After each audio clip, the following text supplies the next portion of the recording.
Séducteur, séductrice, il y a plein de vidéos sur internet qui listent les 4 ou les 8 ou les 12 signes d'intérêt qui ne trompent pas et qui font qu'à coup sûr on saura que la personne du sexe opposé est attirée par nous et ça va nous donner le feu vert pour foncer sans risquer de se prendre une veste.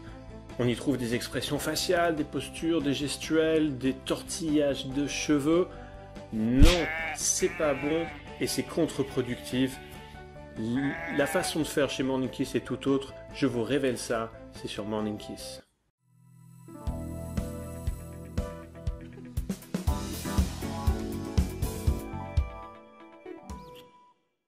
Bonjour, ici Alex Wagner, je suis coach certifié, formé à la PNL, et j'ai fondé l'école Morning Kiss pour accompagner ceux qu'ils souhaitent dans leur développement sentimental.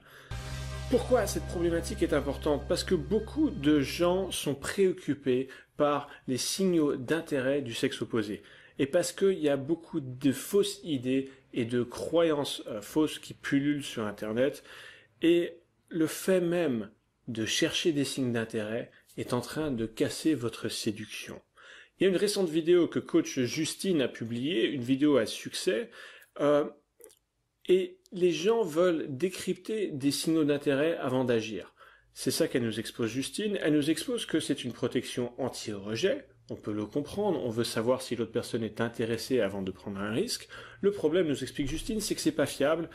Et il vaut mieux présupposer l'intérêt de l'autre personne, évidemment jusqu'à preuve du contraire, parce que sinon on va devenir le relou de service, et donc ne pas traquer des signaux d'intérêt, mais de traquer des signaux de désintérêt. Cette vidéo de Justine, je vous mets le lien en description, parce que c'est une vidéo qui est très populaire, avec beaucoup de commentaires en dessous, et c'est pour ça que je voulais donner une suite à cette vidéo, parce qu'il y avait beaucoup de questions dans les zones de commentaires en dessous.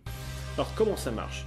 C'est que, comment dire, est-ce que vous êtes jamais réveillé avec un mauvais pressentiment que la journée allait se mal passer, et du coup, vous prenez le pied dans le tapis, vous renversez votre café, vos collègues au bureau sont de mauvaise humeur, et le sort s'acharne contre vous, si bien que vous avez l'impression que vous auriez mieux fait de vous écouter et de rester au lit.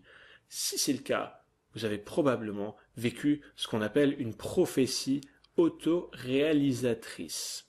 C'est-à-dire, sans le savoir, on a tendance à rendre réelle notre prédiction du simple fait que nos actions et perceptions auront tendance à s'aligner et se conformer avec nos attentes. La littérature psychologique est riche d'études qui confirment ce phénomène. Je vais vous dérouler une étude par des psychologues qui ont réuni 2 groupes d'étudiants hommes, et ces hommes, tour à tour, le premier groupe était amené à croire qu'une étudiante donnée, qui interagissait avec eux, était attirée par eux, alors que l'autre groupe, on leur a fait croire que l'étudiante en question n'était pas attirée par eux. Et les psychologues ont observé les interactions entre les hommes et cette femme en question. Résultat, la femme semblait nettement plus attirée par les hommes du premier groupe. Du premier groupe, c'est-à-dire le groupe qui pensait que la femme était attirée par eux. Alors pourquoi? Les hommes qui pensaient que la femme était attirée par eux avaient tendance à se comporter d'une façon qui amenait la femme en question à être attirée par eux. Et ceux qui avaient comme croyance préalable qu'elle était attirée avaient tendance à la rendre réellement attirée. Comme si leur croyance initiale était amenée à se réaliser. Parce qu'une prophétie autoréalisatrice, c'est un schéma circulaire. Nos croyances à propos des autres conditionnent nos comportements. Ça va influer sur la perception que les autres auront de nous via notre comportement. Et la perception qu'auront les autres va venir renforcer nos propres croyances. Je vous donne un exemple. Imaginons, je suppose que cette femme-là est attirée, donc je vais me comporter d'une manière attirante. Elle va devenir attirée du fait de mon comportement attirant, et ça va renforcer ma croyance préalable. Et donc, ce cercle, en l'occurrence, est positif, mais il peut être négatif aussi. Alors qu'à l'inverse, si on cherche des signes d'intérêt chez l'autre, ça veut dire implicitement qu'on suppose par défaut que cette personne n'est pas attirée, jusqu'à preuve du contraire. Mais puisqu'on suppose d'entrée de jeu que cette personne n'est a priori pas attirée, jusqu'à preuve du contraire, ça fait qu'on va avoir tendance à se comporter d'entrée de jeu de manière peu attirante. Et ça va faire que cette personne ne sera pas attirée, et quand on ne verra pas de signe d'attraction, puisqu'elle n'est pas attirée, ça va venir renforcer notre croyance préalable qu'effectivement on n'est pas attirant. Donc oui, on va se dire j'avais raison de ne pas supposer qu'elle était attirée, parce que la preuve, elle n'est pas attirée. Ben oui, c'est autoréalisateur. Les prophéties autoréalisatrices ne sont pas limitées à la séduction. Regardez, il y a l'effet placebo, par exemple en médecine, qui agit sur notre système immunitaire. Vous savez, c'est cet effet qui fait que quand on prend un comprimé de sucre en pensant que c'est un médicament avec un principe actif, le corps va tendance à mettre en place des choses au niveau du système immunitaire qui vont nous faire aller mieux. Autre exemple, des parents qui croient en la réussite scolaire de leur enfant, cet enfant, par effet Pygmalion, ça s'appelle en psychologie, vont avoir tendance à se conforter à l'image qu'ils donnent à leurs parents. Autre exemple, les banques qui peuvent faire faillite. Si suffisamment de personnes pensent que les banques vont faire faillite, ils vont retirer leur argent. Et donc les banques feront en réalité faillite. Également, un marché comme le marché immobilier, si suffisamment de personnes pensent que le marché immobilier va se casser la gueule, ils vont devenir vendeurs, il va y avoir trop d'offres par rapport à la demande sur le marché, et effectivement, le marché se cassera la gueule. Autre exemple, si on veut exclure telle et telle communauté parce qu'on imagine qu'elle s'intégrerait mal avec la nôtre, de fait, évidemment, en se comportant comme ça, elle va s'intégrer difficilement avec la nôtre puisqu'on l'exclut. On peut imaginer l'importance que ça peut avoir sur l'estime de soi. Parce que l'estime de soi, c'est quelque part ce qu'on s'attend à recevoir de la vie. Et donc, on peut imaginer un cercle vicieux où le pessimisme va influer négativement sur le comportement, si bien que des prévisions pessimistes vont se réaliser, ce qui va renforcer le pessimisme initial. Donc le principe à retenir ici, c'est que ce qu'on s'attend à avoir aura tendance à se réaliser. Dans certaines sphères du développement personnel, on appelle ça la loi de l'attraction, ou encore le secret. D'où l'importance de choisir nos pensées et de choisir ce sur quoi on va porter notre attention. Henry Ford avait comme citation « Que vous pensiez être capable ou ne pas être capable, dans les deux cas, vous avez raison ».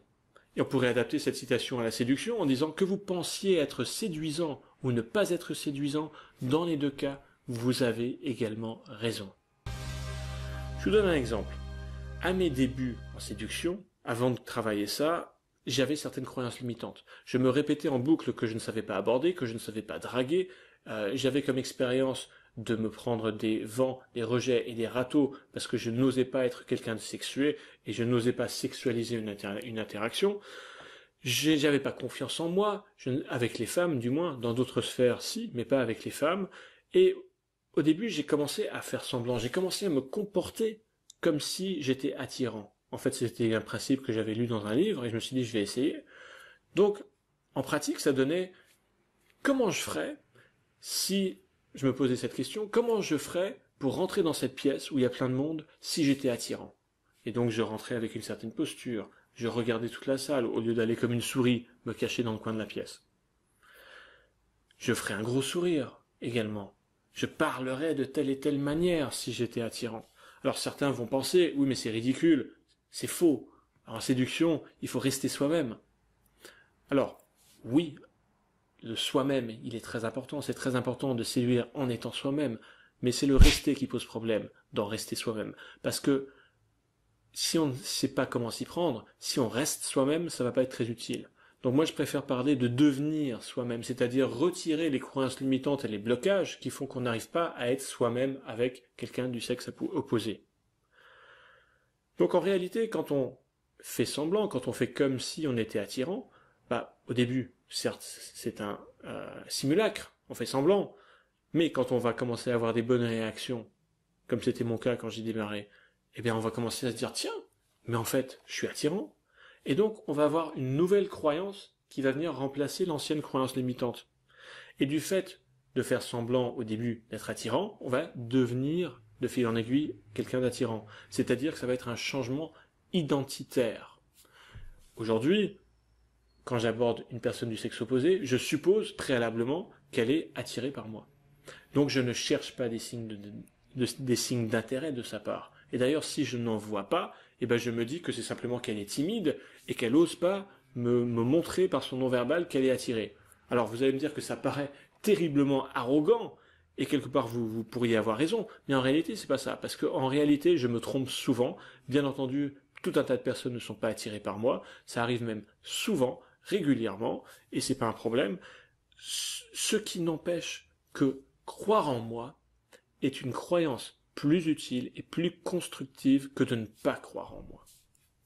Alors, si vous voulez mettre en action ces principes de votre côté, sachez que la première étape, c'est de prendre conscience de ce mécanisme qu'on appelle prévision autoréalisatrice.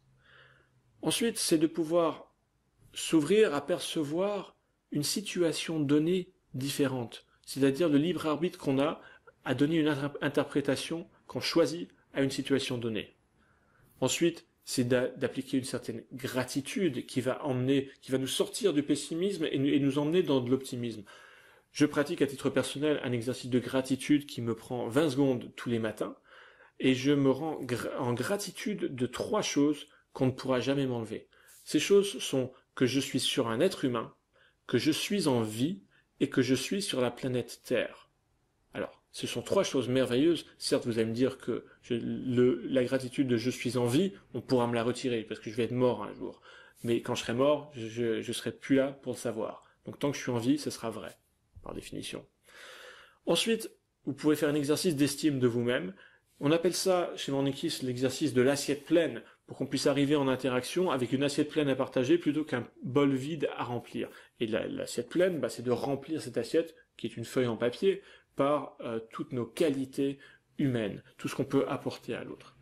Alors, ça a ses limites, parce que c'est difficile de prendre confiance en soi en restant chez soi, dans son canapé. C'est pour ça que la séduction, à un moment, il faut aller sur le terrain. La séduction, c'est quelque chose qui se pratique. Comment je ferais si j'étais attirant sur le terrain? Comment je l'aborderais, cette femme, si je savais qu'elle était amoureuse de moi? Et là, ça me fait penser à un participant à un atelier, un homme que j'accompagne dans son évolution. Il s'appelle Jacques, il habite à Paris, il a 55 ans. Et Jacques est un dirigeant de société, bel homme, belle carrière, bonne situation, confiance en lui, sauf que, quand il aborde une femme, il perd ses moyens. Il perd ses moyens, il n'est plus le Jacques, l'homme viril qui réussit, il devient comme un petit garçon en situation supplicative vis-à-vis de la femme. Et ce que je lui ai dit, c'est Jacques, cette femme-là, tu vas aller l'aborder, et tu vas faire comme si elle était déjà amoureuse de toi. Tu vas imaginer qu'elle est amoureuse de toi. Et là, quand il y est allé, il a pu garder toutes ses facultés. Il a pu être avec cette femme inconnue comme il est avec moi, avec son entourage et dans sa société. Donc il était soi-même. Il a appris à devenir soi-même en abordant cet inconnu. Voilà, c'est un exemple. Et vous, qu'en pensez-vous de cette problématique? Est-ce que vous cherchez des signes d'intérêt? Est-ce que vous voyez le problème qu'il peut y avoir à chercher des signes d'intérêt? Et si vous supposiez l'intérêt de l'autre au lieu de le chercher, c'est-à-dire que vous vous mettez plutôt à l'affût de signes de désintérêt qui vont montrer que votre présupposition était fausse?